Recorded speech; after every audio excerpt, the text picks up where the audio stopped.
No tuvimos que ir a buscar y a quien sí tenemos en el teléfono a uno de los más grandes. Al más grande. Al más grande.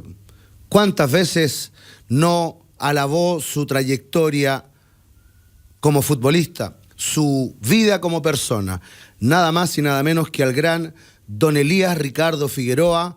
Gusto de saludarlo, don Elías. En estos micrófonos, lamentablemente, ya no está la voz del gurú, pero sí aquí estamos sus compañeros, sus seguidores y sus amigos, y lo queríamos llamar justamente porque no había programa donde no se acordara de don Elías, pues. ¿Cómo están ustedes? Aquí estamos, don Elías, con un poquito más de fuerza ya, luego de todas las emociones, la tristeza vivida, pero hay que dar vuelta a la página. Como dice la frase, el show debe continuar y nosotros tenemos que, como radio, como compañeros junto al Pancho, seguir el legado justamente que nos pidió el gurú, y queríamos estar al contacto con usted. Pues, bueno, el más grande nomás, pues don Elías, como le decía. Nunca le dijo Elías, don Elías. No. ¿Ah? Pues la verdad es que sí, yo creo que lo que él quisiera es justamente eso, que ustedes Sí, pues. siguieran como era. Lo conocí bastante, fuimos compañeros en la selección. Llegué a Striker en Fort Lauderdale a jugar un club en el que había estado Eduardo, y la verdad, y no es porque lo diga ahora, sino que siempre lo he dicho, me causó sensación todo la pasión que había por él, el nombre que tenía, los compañeros hablaban de él, la gente, y eso me dejó muy contento. Y se lo dije muchas veces a Eduardo, no sé por qué te viniste, debiste haber seguido allá con todo lo que la gente esa te adoraba, te quería y te seguía, ¿no? A mí me pareció una cosa extraordinaria. Hola, don Elías, lo quería saludar y agradecer por todos los buenos recuerdos que, bueno, dejó en toda la hinchada nacional, especialmente en Eduardo, que no se cansó nunca de contarnos la historia de cómo usted llegó a la Unión Soviética en camiseta a defender a la selección chilena, que en el fondo, siento yo, era lo que aspiró Eduardo para todos los deportistas, que todos tuvieran esa entrega por la camiseta o por la bandera, que en el fondo estaba simbolizando ustedes. Bueno, yo creo que siempre de niño uno sueña con jugar, con ser profesional, con llegar a la selección. Tú sabes lo que a mí me ofreció Brasil, sí. Me puso un cheque en blanco encima de la mesa para nacionalizarme y jugar por Brasil. Y yo dije que no, yo soy chileno, defiendo la camiseta, no me importa cómo, y esa fue una de las tantas veces, ese viaje a Moscú, cuando me avisan. De hecho, estaba en San Pablo yo jugando y avisando por la radio a mi familia, yo tengo que viajar a Moscú, si alguien escucha. En la época no había internet como ahora. Entonces, si alguien me escucha, un vecino, dígale a mi señora que voy a Moscú y vuelvo. Volveré ahí después del partido. Tengo que jugar por Chile porque lo que compartíamos siempre con Eduardo era justamente eso, el sueño y el amor de uno por defender la camiseta. Eso no tiene precio, uno no pregunta cuánto me pagan, cuál es el premio. Lo que interesa es defender el país, defender la roja, porque uno defiende a su familia, a sus amigos, y un sueño que siempre tuvo el niño. A Moscú, además, en un momento político bien complicado, porque Moscú le había negado dineros a la Unidad Popular, lo que económicamente hizo en gran parte inviable ese gobierno, pero además ya estaba instalado el cambio de gobierno post golpe de Estado acá en Chile. Me imagino que además se asumía un riesgo grande porque usted se fue solo para allá. Bueno, ese es el riesgo, ¿no? Había ido a jugar a San Pablo por Inter y ahí me pasaron el pasaje, el pasaporte, y me dice tienes que ir porque te autorizado. Y por eso, bueno, a mi señora la habían amenazado que si yo iba a jugar a Moscú, por Chile, le iban a raptar los niños, muchas amenazas en ese momento. Pero yo creo que por sobre todo, y afortunadamente no pasó nada, más que algunas cosas de algunos que hablaron y asustaron. Pero lo más importante era, en ese momento Chile me necesitaba y en eso compartíamos también con Eduardo, que cuando a uno necesita, uno debe estar ahí, sobre todo en el país de uno. Don Elías, uno como periodista, más joven que Eduardo, 20 años más joven que Eduardo, alcanzó a conocer al genio de las comunicaciones, pero al futbolista uno lo vio en la tele nomás. ¿Cómo era Bombalé cuando llega Pinto Durán, joven? Sí, yo compartí con él el Mundial, pero como te dije, era un buen jugador, ¿no? Un jugador de esos que tú le mandabas a decir, mira, tienes que marcar a este, y no lo dejaba jugar en todo el partido, sino que muchas veces dijeron que no. Sin embargo, era un gran jugador. La verdad, no es porque ahora uno esté hablando, pero te insisto, cuando yo llegué a Striker, que habían grandes jugadores, estaba Björn Müller, alemán, estaba Olsenbeck también, habían muchos holandeses. Sin embargo, uno de los que sobresalía y los que siempre me hablaban era lo que me dejó una tarea dura ahí, era Eduardo, porque yo siempre dije, Eduardo, ¿por qué te viniste? Si estabas tan bien, si la gente te quería, el hincha te quería, el club también, pero bueno, son cosas que cada uno decide. ¿Cómo era dentro del camarín de la selección chilena? ¿Era la personalidad galopante, avasalladora que uno conoció, o era uno más del grupo, más bien retraído? No, siempre tuvo sus opiniones, ¿no? Así es verdad, uno tenía como capitán también, y eso tenía mayor peso en ese aspecto, pero él siempre estaba opinando, hablando, se enojaba con otro, me decía, mira, este tiene que meter más, pero cosas así que pasaban dentro del camarín, ¿no? Eran bravos esos camarines, don Elías, en aquella época. Eran bravos, no porque había grandes jugadores con personalidad también. Exactamente, no existía aquí el que no metía la pierna, el que no entraba con todo, el que no se mataba en cada jugada, y eso fue un permanente recuerdo de Eduardo, tratando también de hacerlo llegar a estas nuevas generaciones, de que en un camarín no había que amilanarse, había que levantar la vista. De hecho, cuántas historias nos contó de cuando ustedes mismos veían a un jugador que estaba medio cagado, se acercaban los mismos compañeros, ¿qué es lo que te pasa? Arriba ese ánimo, vamos para adelante. ¿Ah? Así es, pues uno tenía que motivar, incentivar, y en el caso de todos nosotros era una época en que habíamos jugado así. Pues yo era capitán en ese momento y era el que tenía más experiencia internacional en ese aspecto, había jugado en Brasil, Uruguay, y juntos todos, ¿no? Sobre todo a los más jóvenes, había que motivarlos cuando llegaban al equipo. ¿Cómo cree usted que hay que recordar a Eduardo, don Elías? Yo creo que Eduardo es una persona que como jugador fue muy buen jugador, cumplidos, jugadores que cumplen las tareas que se les dan.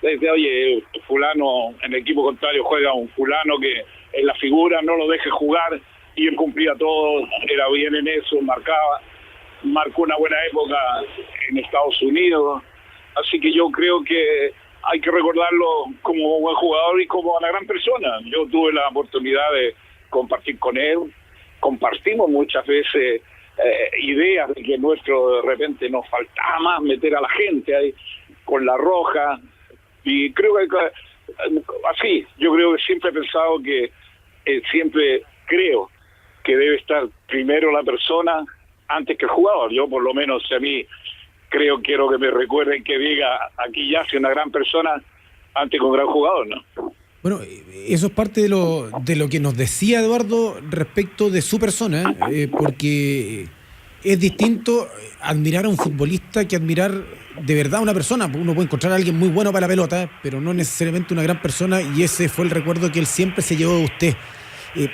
¿Por qué cree que lo admiraba tanto, Eduardo Bombalé? Bueno, yo creo por lo que conversábamos, las concentraciones, le hacía ver mi punto de vista. A él le gustaba, me decía, ¿cómo llegaste al sur uruguayo y te impusiste? No, el chilenito que llegaba ahí, no. Llegué y dije, aquí estoy yo, y eso le gustaba, imagínate, yo llegué a Peñarol que era campeón del mundo, fútbol uruguayo, la Celeste, y yo siempre decía, pero ¿cómo te lo llevaste y te fuiste mejor ahí? Bueno, de esa forma, pues, imponiéndose. Ahora, es muy difícil que se provoque un diálogo entre una persona que admira a alguien y otra que no admira al interlocutor. ¿Quién le admiraba a usted, a Eduardo Bombalé, en esa época? Con Eduardo lo que conversábamos, nos juntamos bastante en las concentraciones, teníamos mucha idea, a él le gustaba que yo hubiera seguido estudiando, porque nunca dejé de estudiar, después estudié universidad, hice periodismo también, sí, y eso siempre creíamos que el jugador debería estar siempre aspirando a más, no solo quedarse como jugador. Don Elías, 1.000.000 de gracias por este momento importante de recordar a quien nosotros, insisto, conocimos como un genio comunicacional, pero usted lo conoció en un plano incluso más íntimo, haber estado 3 meses concentrado en una escuelita, preparando un mundial, y viéndolo crecer como futbolista además. No, yo creo, y te insisto, a la familia le mando también mis pésames. La gente, algunas tenían idea cómo era. Eduardo tenía ese carácter que era que demostraba lo que él creía, y eso es bueno. Yo creo que eso es lo que siempre sobresalió, y como persona, como amigo, siempre estuvimos ahí juntos, a pesar de que no teníamos tan seguido, pero cada vez que nos veíamos, obvio, con un café nos hacíamos recuerdos tanto de Estados Unidos, de la selección. Siempre fueron muy buenas tardes cada vez que compartíamos. Gracias, don Elías, que tenga una linda jornada y, por cierto, muy amable de haber escuchado sus comentarios y sus sentimientos hacia Eduardo Guillermo. No, gracias a usted. Bueno, es una gran pérdida, pero como decía Eduardo, hay que seguir. Así nomás. Adiós, un abrazo. Chao. Bueno, y se suma acá el país. Bien, si la gente te quería, el hincha te quería, el club también, pero bueno, son cosas que cada uno decide. ¿Cómo era dentro del camarín de la selección chilena? ¿Era la personalidad galopante, avasalladora que uno conoció, o era uno más del grupo, más bien retraído? No, siempre tuvo sus opiniones, ¿no? Si es verdad, uno tenía como capitán también, y eso tenía mayor peso en ese aspecto, pero él siempre estaba opinando, hablando, se enojaba con otro, me decía, mira, bueno, él tiene que meter más, pero cosas así que pasaban dentro del camarín. Eran bravos esos camarines, don Elías, en aquella época. Eran bravos, no porque había había grandes jugadores con personalidad también. Exactamente. No existía aquí el que no metía la pierna, el que no entraba con todo, el que no se mataba en cada jugada. Y eso fue un permanente recuerdo de Eduardo, tratando también de hacerlo llegar a estas nuevas generaciones, de que en un camarín no había que amilanarse, había que levantar la vista. De hecho, cuántas historias nos contó de cuando ustedes mismos veían a un jugador que estaba medio cagado, se acercaban los mismos compañeros, ¿qué es lo que te pasa? Arriba ese ánimo, vamos para adelante. ¿Ah? Así es, pues uno tenía que motivar, incentivar, y en el caso de todos nosotros era una época en que habíamos jugado así, pues yo era capitán en ese momento y era el que tenía más experiencia internacional en ese aspecto, había jugado en Brasil, Uruguay, y juntos todos, ¿no? Sobre todo a los más jóvenes había que motivarlos cuando llegaban al equipo. ¿Cómo cree usted que hay que recordar a Eduardo, don Elías? Yo creo que Eduardo es buena persona. Cambio de gobierno, post golpe de Estado acá en Chile, me imagino que además se asumía un riesgo grande porque usted se fue solo para allá. Bueno, ese es el riesgo, ¿no? Había ido a jugar a San Pablo por Inter y ahí me pasaron el pasaje, el pasaporte, y me dice tienes que ir porque te autorizaron. Y por eso, bueno, a mi señora la habían amenazado que si yo iba a jugar a Moscú, por Chile, le iban a raptar los niños, muchas amenazas en ese momento. Pero yo creo que por sobre todo, y afortunadamente no pasó nada, más que algunas cosas de algunos que hablaron y asustaron, pero lo más importante era, en ese momento Chile me necesitaba y en eso compartíamos también con Eduardo, que cuando a uno necesita, uno debe estar ahí, sobre todo en el país de uno. Don Elías, uno como periodista, más joven que Eduardo, 20 años más joven que Eduardo, alcanzó a conocer al genio de las comunicaciones, pero al futbolista uno lo vio en la tele nomás. ¿Cómo era Bombalé cuando llega Pinto Durán, joven? Sí, yo compartí con él el Mundial pero como te dije, era un buen jugador, ¿no? Un jugador de esos que tú le mandabas decir, mira, tienes que marcar a este, y no lo dejabas jugar en todo el partido, sino que muchas veces dijeron que no. Sin embargo, era un gran jugador. La verdad, no es porque ahora uno esté hablando, pero te insisto, cuando yo llegué a Striker, que habían grandes jugadores, estaba Björn Müller, alemán, estaba Olsenbeck también, habían muchos holandeses. Sin embargo, uno de los que sobresalía y los que siempre me hablaban era lo que me dejó una tarea dura ahí, era Eduardo, porque yo siempre dije, Eduardo, ¿por qué te viniste? Estás también como jugador, fue muy buen jugador, cumplidos jugadores que cumplen las tareas que se les dan. Desde, oye, fulano en el equipo contrario juega un fulano que en la figura no lo deje jugar, y él cumplía todo, era bien en eso, marcó una buena época en Estados Unidos. Así que yo creo que hay que recordarlo como buen jugador y como una gran persona. Yo tuve la oportunidad de compartir con él, compartimos muchas veces ideas de que de repente nos faltaba más meter a la gente ahí con la roja, y creo que así, yo creo que siempre he pensado que siempre creo que debe estar primero la persona antes que el jugador. Yo por lo menos, a mí quiero que me recuerden que diga, aquí yace una gran persona antes que un gran jugador, ¿no? Bueno, eso es parte de lo que nos decía Eduardo respecto de su persona, porque es distinto admirar a un futbolista que admirar de verdad a una persona. Uno puede encontrar a alguien muy bueno para la pelota, pero no necesariamente una gran persona, y ese fue el recuerdo que él siempre se llevó de usted. ¿Por qué cree que lo admiraba tanto, Eduardo Bombales? Bueno, yo creo por lo que conversábamos, las concentraciones, le hacía ver mi punto de vista. A él le gustaba, me decía, ¿cómo llegaste al fútbol uruguayo y te impusiste? No, el chilenito que llegaba ahí, no. Llegué y dije, aquí estoy yo, y eso le gustaba. Imagínate, yo llegué a Peñarol que era campeón del mundo, fútbol uruguayo, la Celeste, y yo siempre decía, pero ¿cómo te lo llevaste y te fuiste mejor ahí? Bueno, de esa forma, imponiéndose. Ahora, es muy difícil que se provoque un diálogo entre una persona que admira a alguien y otra que no admira al interlocutor. ¿Qué le admiraba usted a Eduardo Bombalé en esa época? Con Eduardo lo que conversábamos, nos juntamos bastante. No tuvimos que ir a buscar, y a quien sí tenemos en el teléfono, a uno de los más grandes. Al más grande. Al más grande. ¿Cuántas veces no alabó su trayectoria como futbolista, su vida como persona? Nada más y nada menos que al gran don Elías Ricardo Figueroa.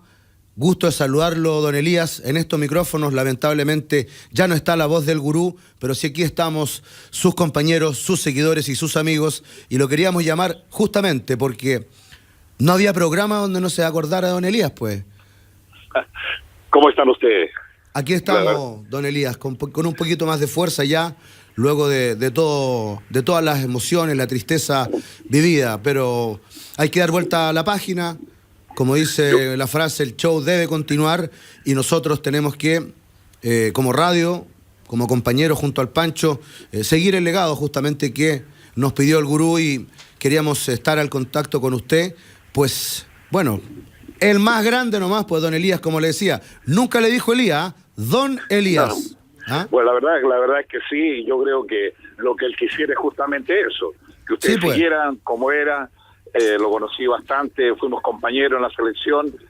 Llegué a Striker en Fort Lauderdale a jugar un club en el que había estado Eduardo, y la verdad, y no es porque lo diga ahora, sino que siempre lo he dicho, me causó sensación todo la pasión que había por él, el nombre que tenía, los compañeros hablaban de él, la gente, y eso me dejó muy contento. Y se lo dije muchas veces a Eduardo, no sé por qué te viniste, debiste haber seguido allá con todo lo que la gente esa te adoraba, te quería y te seguía, ¿no? A mí me pareció una cosa extraordinaria.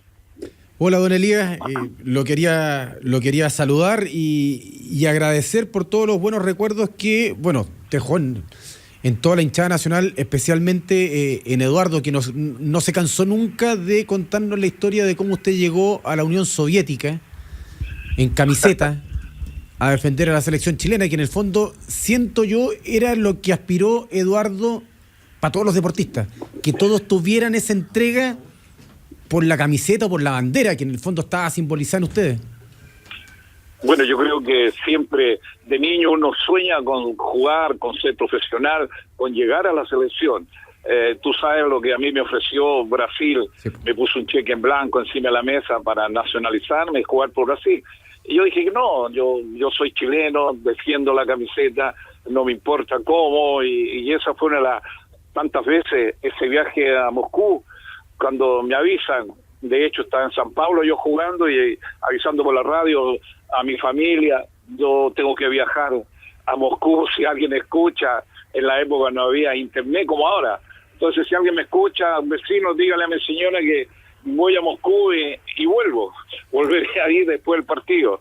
Tengo que jugar por Chile porque lo que compartíamos siempre con Eduardo era justamente eso, el sueño y el amor de uno por defender la camiseta. Eso no tiene precio, uno no pregunta cuánto me pagan, cuál es el premio. Lo que interesa es defender el país, defender la roja, porque uno defiende a su familia, a sus amigos y un sueño que siempre tuvo de niño. A Moscú, además, en un momento político bien complicado, porque Moscú le había negado dineros a la Unidad Popular, lo que económicamente hizo en gran parte inviable ese gobierno, pero además ya estaba instalado el